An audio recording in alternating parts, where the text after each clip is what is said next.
On a cold night, mist hung heavy in the air. Emily, young and hopeful, stood before the ancient apartment building. Its stone facade was dark and imposing. She shivered, clutching her keys. Inside, the air was stale and cold. Floorboards groaned under her feet. Shadows danced on the walls, cast by a single flickering light in the hallway. Emily's footsteps echoed in the silence, unnaturally loud. A sense of unease crept over her. The apartment was large, with high ceilings and long, dark hallways. Dust caked the furniture and cobwebs clung to the corners. Through the dusty windows, the city lights seemed distant and unwelcoming. Alone in the stillness, Emily felt a chill travel down her spine. She pushed down the feeling, telling herself it was just the old building. Days passed. Emily settled in, but the unease remained. At night she heard whispers, faint at first, just beyond the edge of hearing. They seemed to come from the walls themselves, rustling like dry leaves. She tried to ignore them, told herself it was the pipes, the wind, but the whispers persisted, growing louder, closer. Sometimes they sounded like her name, hissed with icy breath. Fear, cold and clammy, took hold. Sleep offered no escape, haunted by nightmares of shadowy figures and disembodied voices. One night she woke with a start.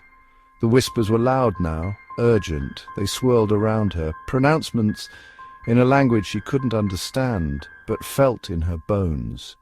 Panic welled in her chest, choking her.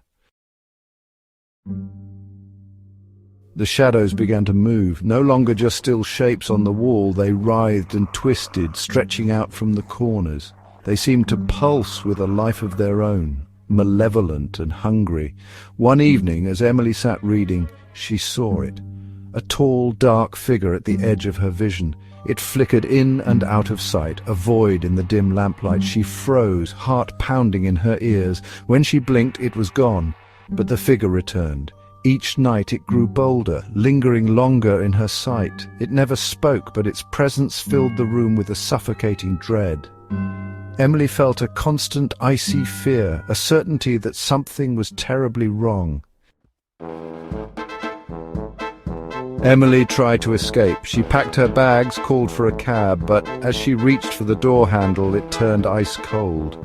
The shadows in the room seemed to press in, the whispers becoming a cacophony of sound. Then she saw him.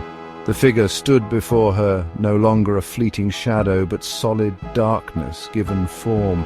Terror rooted her to the spot. It reached for her, a hand that seemed to devour the light. Emily screamed, a desperate, primal cry.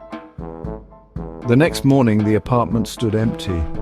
All that remained were a few scattered belongings and the lingering echo of whispers. Emily was gone, vanished without a trace. The whispers remained, a chilling reminder of the darkness that consumed her, a haunting testament to the unseen forces that lurk in the shadows.